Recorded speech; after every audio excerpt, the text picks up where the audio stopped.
ఈ రోజున నిషేధిత జాబితాలో పట్టా భూములు చేరినని దరఖాస్తు పెట్టుకున్న వాళ్ళు బోల్డ్ మంది ఒక పక్కన ఉంటే, మరో పక్కన చాలామంది భూ యజమానులకి వాళ్ళ భూమి ఈ నిషేధిత ఆస్తుల జాబితాలో ఉందో లేదో కూడా తెలియదు.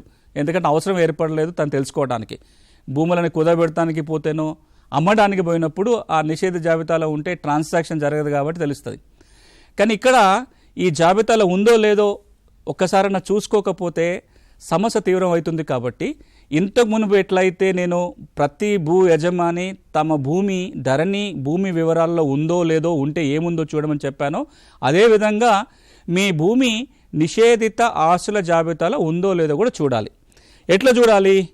ఇప్పుడు ఈ ప్రొహిబిటెడ్ ల్యాండ్స్ బటన్ కనుక మనం దాన్ని క్లిక్ చేసినట్లయితే జిల్లా పేరు, మండలము, మీ మండలం ఏదైతే అది, అదేవిధంగా ఒక రెవెన్యూ గ్రామం సెలెక్ట్ చేసుకొని ఇక్కడున్న క్యాచా నంబర్ కొట్టినట్లయితే ఆ గ్రామంలో ఏవేవి నిషేధ జాబితాలు ఉన్నాయో పూర్తి వివరాలు దీంట్లో చూపిస్తుంది.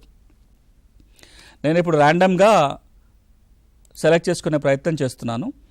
ఇది హన్మకొండ జిల్లా, భీమదేవపల్లి మండలము, కొత్తకొండ రెవెన్యూ గ్రామాన్ని నేను ఎంపిక చేసుకున్నా.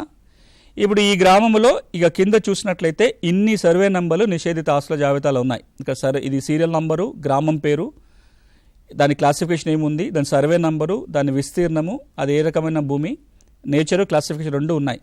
ఇప్పుడు కనబడుతున్న ఈ సర్వే నెంబర్లన్నీ కూడా నిషేధ జాబితాలో ఉన్నాయి. మనం అట్లా లిస్ట్ చూసుకుంటూ పోతే ఇవన్నీ నెంబర్లు. కొన్ని ఇండ్లని నిషేధ జాబితాలో ఉన్నాయి, కొన్ని దేవాలయ భూమి కనపడుతుంది మనకి ఇంతకుముందు. దాంట్లో సర్వే నెంబర్ 13E ఏదైతే ఉందో ఇది దేవాదాయ భూమి కాబట్టి నిషేధ జాబితాలో ఉంది. కొన్ని ప్రభుత్వ భూమి, ఈ సర్వే నెంబర్ 197లో 10 ఎకరాలకు పైగా ప్రభుత్వ భూమి ఉంది కాబట్టి నిషేధ జాబితాలో ఉంది. ఇనాం శీకం భూములు కొన్ని ఉన్నాయి, కొన్ని ఇనాం భూములు ఓఆర్సీ రాకుండా ఉన్నాయి కూడా నిషేధ జాబితాలో ఉంటాయి. ఇనాం భూములకు కనుక ఓఆర్సీ రాకపోతే అది ప్రభుత్వ భూమి కింద లెక్క. రోడ్లు ఉన్నాయి. ఈ విధంగా మనం వెతుక్కుంటూ పోతే మీ సర్వే నంబరు నిషేధిత ఆస్తుల జాబితాలో ఉందా లేదో చూడండి.